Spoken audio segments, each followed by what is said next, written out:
அப்போஸ்தலனாகிய பவுல் கொரிந்தியருக்கு எழுதின 2ஆம் நிருபம் 1ஆம் அதிகாரம். தேவனுடைய சித்தத்தினாலே இயேசு கிறிஸ்துவின் அப்போஸ்தலனாகிய பவுலும் சகோதரனாகிய தீமோத்தேயும் கொரிந்து பட்டணத்திலுள்ள தேவனுடைய சபைக்கும் அகாயா நாடெங்கும் உள்ள எல்லா பரிசுத்தவான்களுக்கும் எழுதுகிறதாவது: நம்முடைய பிதாவாகிய தேவனாலும் கர்த்தராகிய இயேசு கிறிஸ்துவினாலும் உங்களுக்கு கிருபையும் சமாதானமும் உண்டாவதாக. நமது கர்த்தராகிய இயேசு கிறிஸ்துவின் பிதாவாகிய தேவனும் இரக்கங்களின் பிதாவும் சகலவிதமான ஆறுதலின் தேவனுமாய் இருக்கிறவருக்கு ஸ்தோத்திரம். தேவனால் எங்களுக்கு அருளப்படுகிற ஆறுதலினாலே எந்த உபத்திரவத்திலாகிலும் அகப்படுகிறவர்களுக்கு நாங்கள் ஆறுதல் செய்ய திராணி உள்ளவர்களாகும்படி எங்களுக்கு வரும் சகல உபத்திரவங்களிலேயும் அவரே எங்களுக்கு ஆறுதல் செய்கிறவர். எப்படியெனில், கிறிஸ்துவினுடைய பாடுகள் எங்களிடத்தில் பெருகுகிறது போல கிறிஸ்துவினாலே எங்களுக்கு ஆறுதலும் பெருகுகிறது. ஆதலால் நாங்கள் உபத்திரவப்பட்டாலும் அது உங்கள் ஆறுதலுக்கும் இரட்சிப்புக்கும் ஏதுவாகும். நாங்கள் ஆறுதல் அடைந்தாலும் அதுவும் உங்கள் ஆறுதலுக்கும் இரட்சிப்புக்கும் ஏதுவாகும். நாங்கள் பாடுபடுகிறது போல நீங்களும் பாடுபட்டு சகிக்கிறதினாலே அந்த இரட்சிப்பு பலன் செய்கிறது. நீங்கள் எங்களோட கூட பாடுபடுகிறது போல எங்களோட கூட ஆறுதலும் அடைகிறீர்கள் என்று நாங்கள் அறிந்து உங்களை குறித்து உறுதியான நம்பிக்கை உள்ளவர்களாய் இருக்கிறோம். ஆகையால் சகோதரரே, ஆசியாவில் எங்களுக்கு நேரிட்ட உபத்திரவத்தை நீங்கள் அறியாதிருக்க எங்களுக்கு மனதில்லை.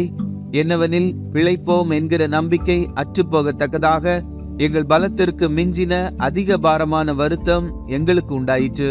நாங்கள் எங்கள் மேல் நம்பிக்கையாய் இராமல் மரித்தோரை எழுப்புகிற தேவன் மேல் நம்பிக்கையாய் இருக்கத்தக்கதாக மரணம் வரும் என்று நாங்கள் எங்களுக்குள்ளே நிச்சயித்திருந்தோம். அப்படிப்பட்ட மரணத்தினின்றும் அவர் எங்களை தப்புவித்தார். இப்பொழுதும் தப்புவிக்கிறார், இன்னும் தப்புவிப்பார் என்று அவரை நம்பியிருக்கிறோம்.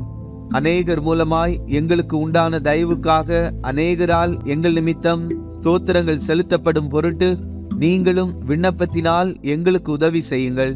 மாம்சத்திற்கேற்ற ஞானத்தோടെ நடவாமல் தேவனுடைய கிருபையினால் நாங்கள் உலகத்திலேயும் விசேஷமாக உங்களிடத்திலேயும் கபடம் இல்லாமல் திவ்ய உண்மையோடே நடந்தோம் என்று எங்கள் மனது எங்களுக்கு சொல்லும் சாட்சியே எங்கள் புகழ்ச்சியாய் இருக்கிறது. ஏனென்றால் நீங்கள் வாசித்தும் ஒத்துக்கொண்டும் இருக்கிற காரியங்களே அன்றி வேறொன்றையும் நாங்கள் உங்களுக்கு எழுதவில்லை. முடிவு பரியந்தமும் அப்படியே ஒத்துக்கொள்வீர்கள் என்று நம்பியிருக்கிறேன்.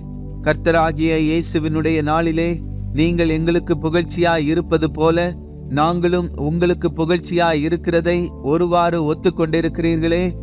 நான் இப்படிப்பட்ட நம்பிக்கையை கொண்டிருக்கிறபடியினால் உங்களுக்கு 2ஆம் தரமும் பிரயோஜனம் உண்டாகும்படி முதலாவது உங்களிடத்தில் வரவும், பின்பு உங்கள் ஊர் வழியாய் மக்கெதோனியா நாட்டுக்கு போகவும், மக்கெதோனியாவை விட்டு மறுபடியும் உங்களிடத்திற்கு வரவும், உங்களால் யூதேயா தேசத்துக்கு வழி விட்டு அனுப்பப்படவும் யோசனையாய் இருந்தேன். இப்படி நான் யோசித்தது வீணாக யோசித்தேனோ? அல்லது ஆம் ஆம் என்கிறதும் அல்ல அல்ல என்கிறதும் என்னிடத்திலே இருக்கத்தக்கதாக நான் யோசிக்கிறவைகளை மாம்சத்தின்படி யோசிக்கிறேனோ? நாங்கள் உங்களுக்கு சொன்ன வார்த்தை ஆம் அல்ல என்று இருக்கவில்லை. அதற்கு உண்மையுள்ள தேவனே சாட்சி. என்னாலும் சில்வானுவினாலும் தீமோத்தேயுவினாலும் உங்களுக்குள்ளே பிரசங்கிக்கப்பட்ட தேவ குமாரனாகிய இயேசு கிறிஸ்துவும் ஆம் என்றும் அல்ல என்றும் இராமல் ஆம் என்றே இருக்கிறார். எங்களால் தேவனுக்கு மகிமை உண்டாகும்படி தேவனுடைய வாக்கு தத்தங்கள் எல்லாம் இயேசு கிறிஸ்துவுக்குள் ஆம் என்றும் அவருக்குள் ஆமேன் என்றும் இருக்கிறதே. உங்களோட கூட எங்களையும் கிறிஸ்துவுக்குள் ஸ்திரப்படுத்தி நம்மை அபிஷேகம் பண்ணினவர் தேவனே. அவர் நம்மை முத்திரைத்து நம்முடைய இருதயங்களில் ஆவி என்னும் அச்சாரத்தையும் கொடுத்திருக்கிறார். மேலும் நான் உங்களை தப்ப விடும்படிக்கே இதுவரைக்கும் கொரிந்து பட்டணத்திற்கு வராதிருக்கிறேன் என்று என் ஆத்துமாவின் பேரில் தேவனையே சாட்சியாக கோருகிறேன். உங்கள் விசுவாசத்திற்கு நாங்கள் அதிகாரிகளாய் இராமல் உங்கள் சந்தோஷத்திற்கு சகாயராய் இருக்கிறோம்.